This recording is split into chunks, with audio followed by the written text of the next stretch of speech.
এই ভিটা দেখো, এটা কোনো উৎসব না, এটা বাংলার বেকারত্বের আসল চেহারা। জাস্ট একটা পুলিশ কনস্টেবলের পরীক্ষা, তার জন্য মানুষ ট্রেনের দরজায় ঝুলছে, বাসের উপর উঠে আসছে, কারণ একটা চাকরি মানে পুরো পরিবারের ভবিষ্যৎ। এটা প্রমাণ করে দেয় এই রাজ্যে চাকরির অভাব কতটা ভয়ানক। পরীক্ষা তো দিল হাজার হাজার মানুষ, কিন্তু হবে কয়জনের?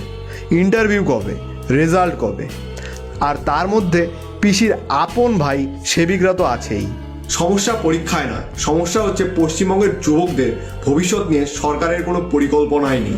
আজ যারা ভিড়ের মধ্যে ছুটছে ওরা কোনো অপরাধী না, ওরা বাঁচার জন্য লড়ছে। ওরা কি করবে? এই রাজ্যে জন্মেছে, এটাই কি ওদের অপরাধ?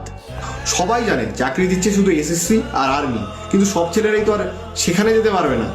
তাই যুবকদের জন্য একটাই কথা বলতে চাই, যে সরকার আমাদের নিয়ে ভাববে না সেই সরকারকে নিয়ে আর মাতামাতি করো না।